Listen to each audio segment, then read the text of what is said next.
In 1942, he stepped forth like some warrior of old to lead and inspire vast forces of men. At a pace never equaled, his Third Army swept across the continent of Europe. No American leader was more colorful and more successful.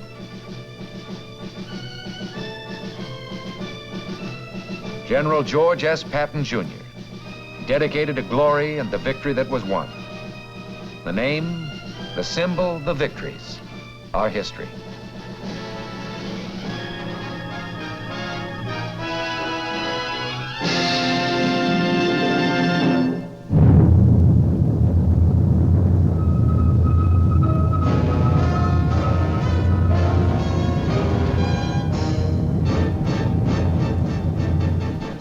The United States Army presents The Big Picture, an official report produced for the armed forces and the American people. Our guest narrator, Mr. Ronald Reagan.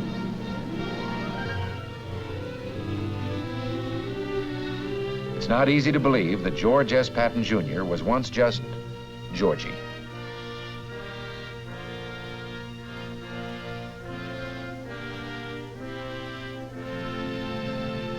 From his earliest years, this lad believed he was going to be General George S. Patton Jr. His imagination was stirred by stories of great heroes of the past, told by his father. His military career began at VMI. At West Point, he proved himself a model cadet, although, like Washington and Napoleon, he could not spell. Rarely from this time on would Georgie flash this attractive smile. It just didn't go with his very serious ideas of soldiering.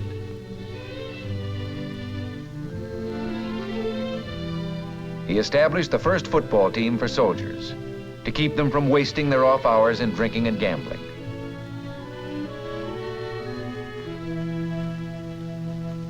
World War I. Convinced that this ponderous vehicle would someday come into its own, he studied it, rode into battle on it, became a hero alongside it. Our first tank commander, he would always be linked with the weapon that symbolized his driving, overwhelming personality.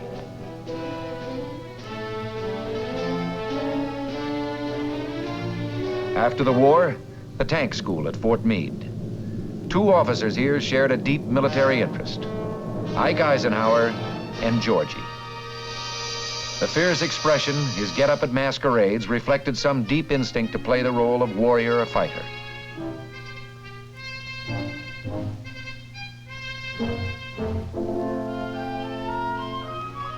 His wife joined in, sensing that even in fun, these roles suited her soldier husband.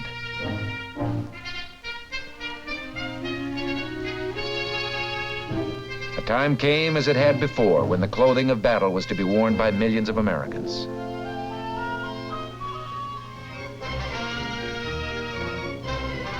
November 1942, in command of American forces for the invasion of North Africa, Lieutenant General George S. Patton Jr.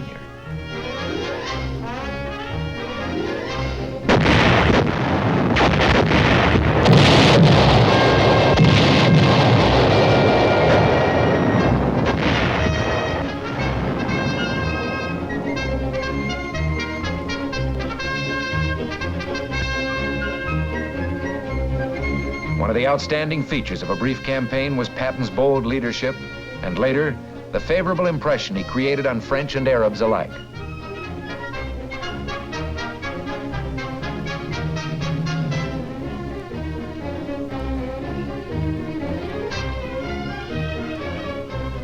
Long-range plans could now be discussed. Plans which would cast America's toughest general in a leading role. Meanwhile, a battle was raging to the east in Tunisia.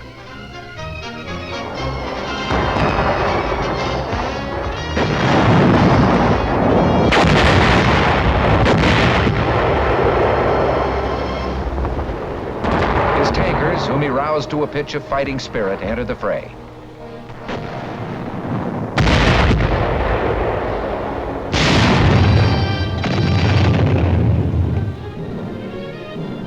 Allied leaders such as General Alexander sensed Patton's remarkable military gifts, his judgment, his sure instinct for what the enemy would do.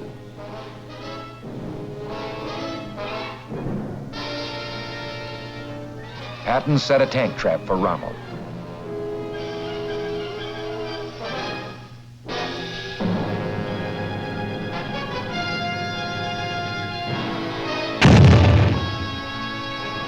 Rommel marched right into it. His 10th Panzer Division lost half its 60 tanks, retired, and never attempted a counterattack.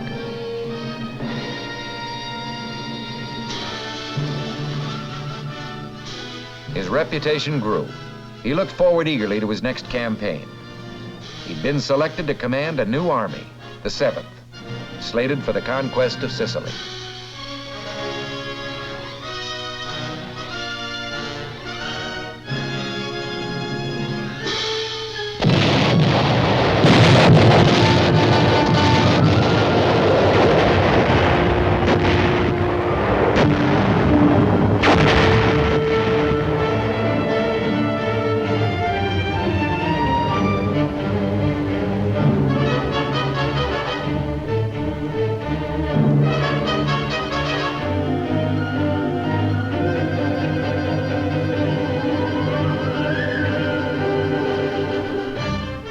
Of the day from Patton to his men.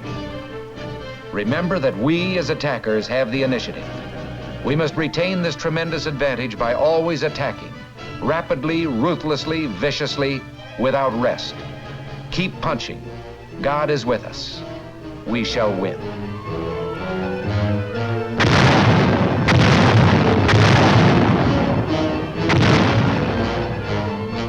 Attack, attack, and when in doubt, attack again.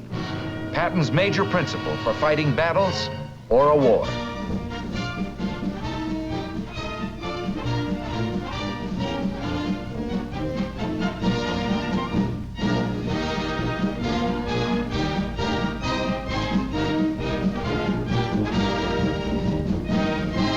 His chief mission, he believed, was to arouse the morale of his men. He urged them on, certain that speed and boldness could shorten the war.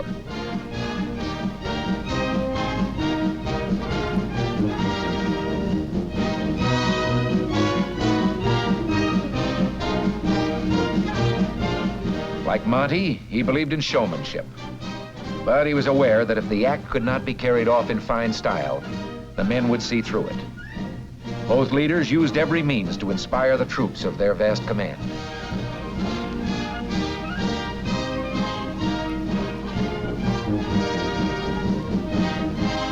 Sicily proved to be a model campaign. Sound tactics and a fighting spirit won the island in 38 days.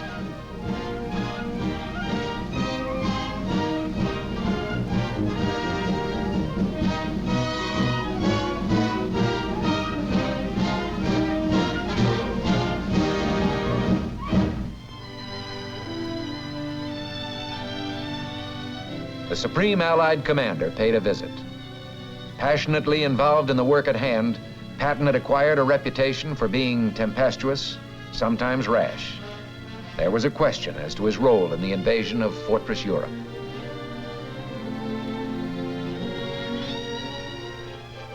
Then, his whereabouts carefully concealed from the German High Command, he appeared in Great Britain. New troops heard him in an introductory speech and called him Old Blood and Guts. The old-timers referred to him as the Old Man, who knew more about fighting than any man alive. He called a spade a spade. He told them to get mad and stay mad. They listened.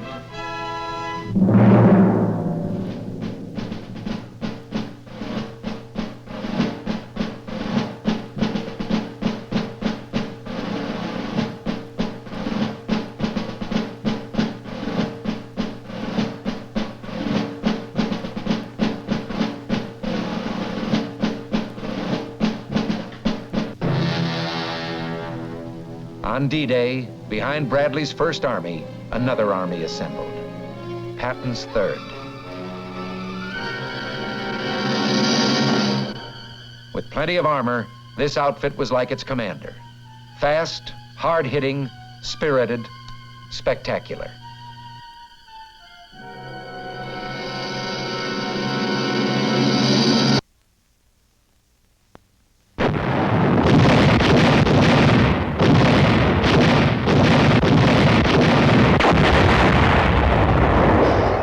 Cherbourg Peninsula began a rolling advance, an all-out smashing attack, the Patton version of a German blitzkrieg.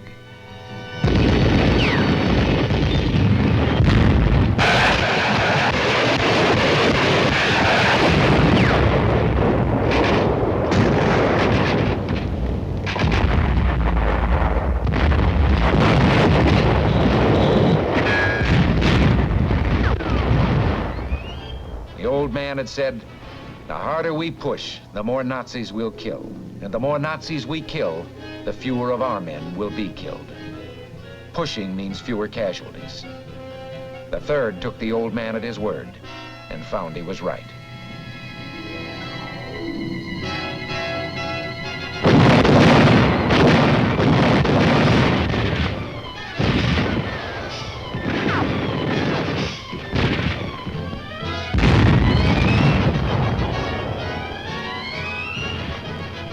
St. Malo, the beginning of a long list of towns, occupied by Germans one day, liberated the next.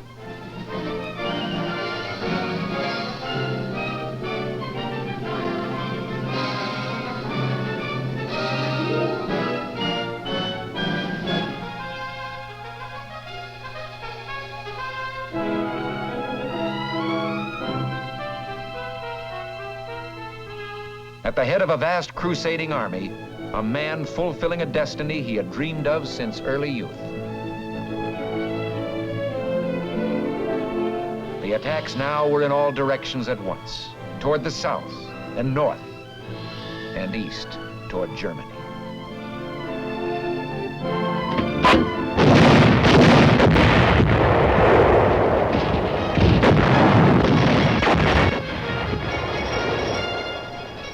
The 3rd advanced like a tidal wave, and the enemy's response was fear. He told his men, in the last 2 weeks, the 3rd has advanced farther and faster than any other army in history. My intention is to move farther and faster still. Outrunning its maps, the 3rd Army crossed the Seine. In his words, he was touring France with an army.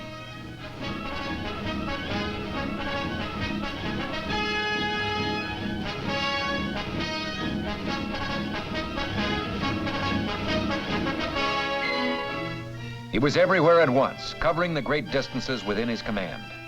His use of light aircraft exemplified his eagerness to adopt any new means of increasing efficiency.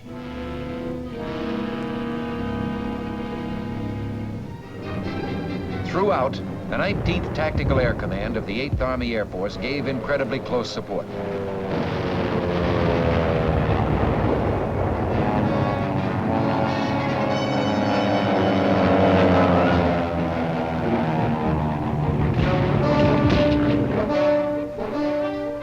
The astounding advances went on and on. Patton saw nothing in the way. He was ready to push on into the heart of Germany.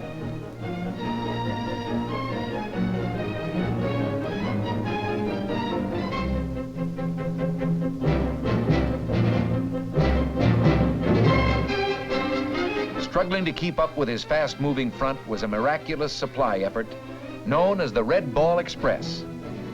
But now Patton's supply lines were strained to the utmost. Winter was approaching. Other Allied armies were feeling the pinch. The 3rd was ordered to hold up, to take the defensive. Nothing but defeat itself could have made the general more depressed.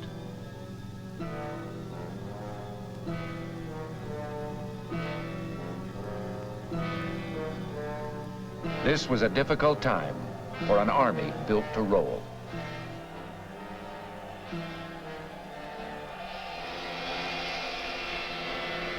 The tension for Patton was finally eased. He was assured by his old friend that the 3rd would eventually receive adequate supplies to resume what they had begun. Patton urged his leaders to keep high the morale created during the offensive. He himself delivered the pep talks for which he was famous, giving credit, instilling pride, urging men to even greater deeds. Then, the green light.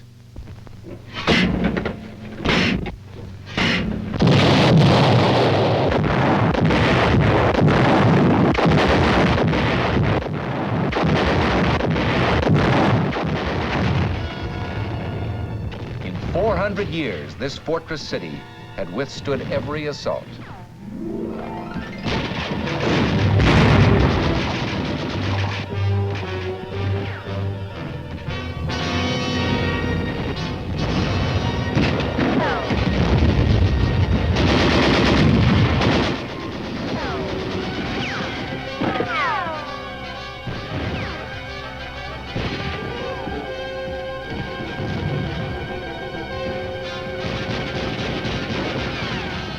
Metz was no cheap victory. But the fall of this highly regarded fortification bore out Patton's belief that no defense position had ever been successfully defended.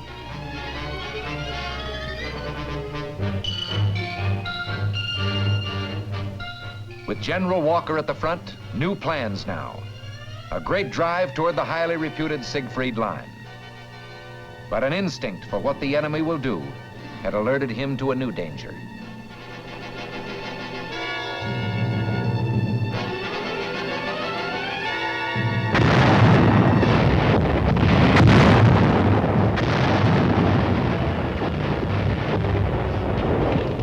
Field Marshal von Rundstedt struck with 20 divisions on a 40-mile front.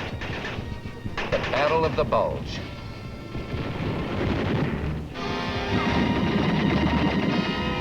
Patton was asked to speed what help he could. Could it be in 3 days, Ike asked? Patton's armored troops would make it in 2, dashing 100 miles over icy roads to Bastogne.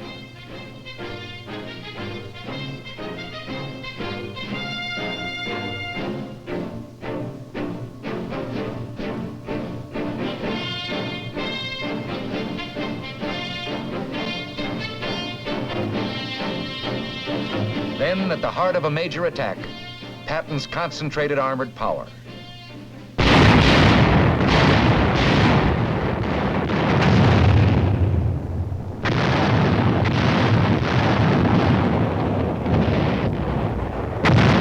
Terrible weather prevented a much-needed air attack. A religious man, Patton frequently prayed. This time, a prayer went out on thousands of printed cards for all his men to join him. Almighty and merciful Father, grant us fair weather for battle.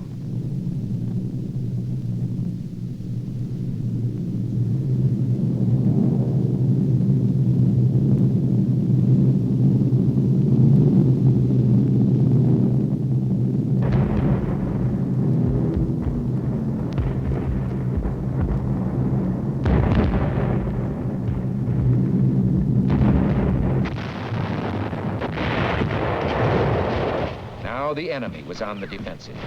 In Patton's book, they were destined to fail.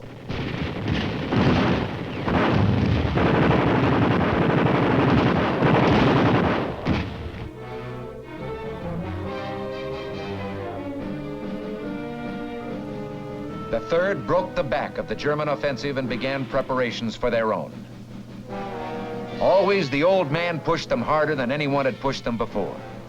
Always the results were more than they might have expected. For a commander who was so obviously a winner, they would do the impossible.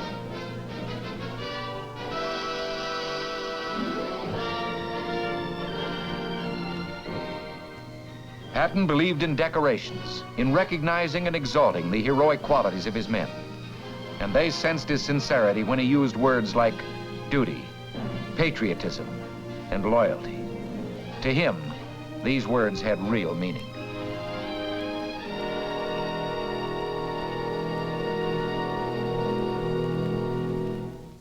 The Siegfried Line.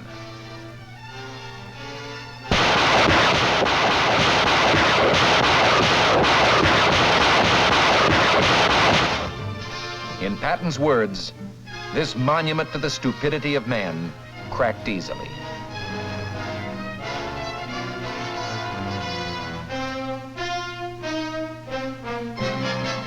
The famous 3rd was now on the loose again, on a spring rampage that would bring the war to a close before summer.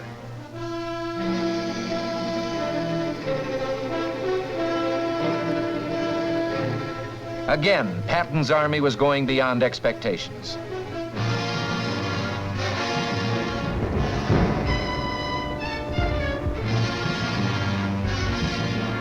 The enemy believed Patton would pause at the Rhine. He went right across.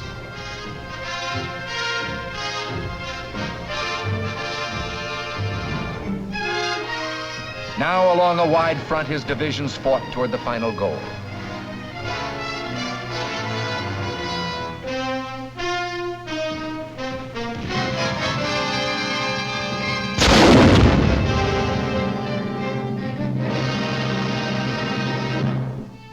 Always, he took time out to give credit where it really belonged, to the men, to Private Harold A. Garman, the Medal of Honor.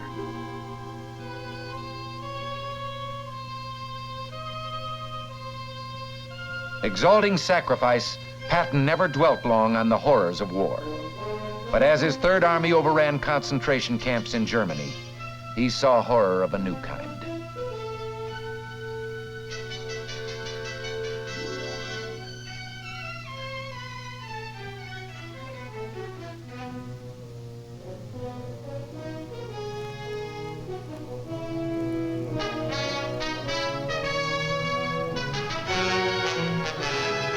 Victories piled up as the Third turned southwest to link up with Soviet forces in the Danube Valley.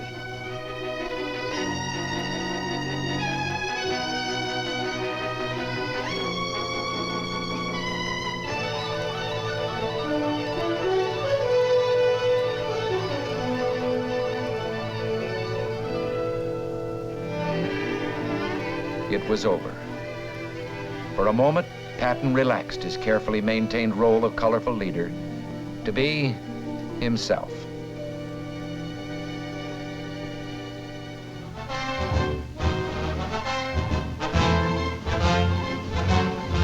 On his return, Americans showed their gratitude. In General Pershing's words, it didn't hurt America to have a general so bold that he was dangerous.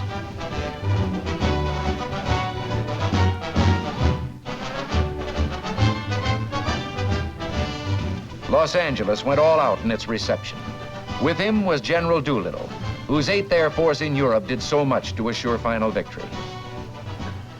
Although no unit, no individual won the war, we're fortunate in having one here tonight with us who had a large part in winning the war.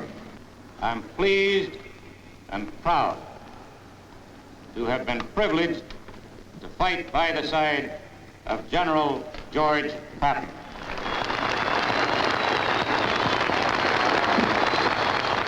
Your Honor, the Mayor, General Doolittle, soldiers,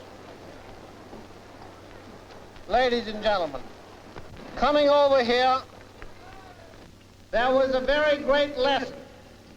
The first 4 hours, we passed over a destroyed land, utterly destroyed. You who have not seen it do not know what hell looks like from the top. That's what Germany looks like. That's what Austria looks like. That's what any place that the 8th Air Force and the 3rd Army worked on looks like.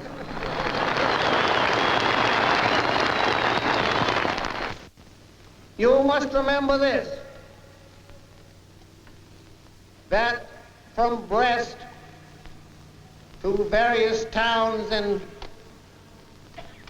southern Germany and Austria, whose names I can't pronounce, but whose places I have removed,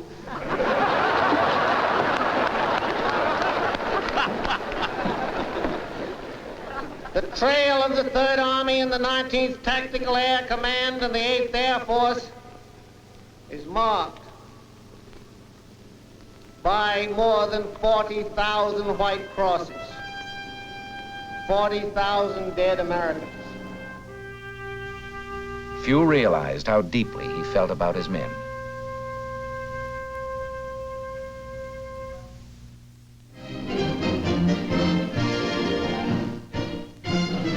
Germany, with no more battles to win, Patton watched Americans compete on the playing field. Again, he saw the fighting spirit, the will to win, a quality he loved and admired, and which epitomized himself. Struggle was the test of a man.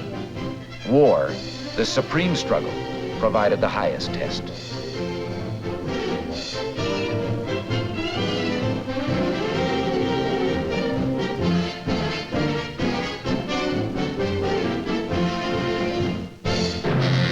He had expected his own death to be spectacular.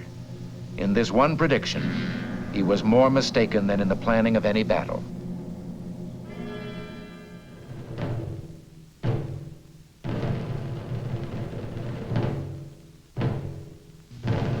He died of injuries received in an automobile accident 4 months after the end of the war.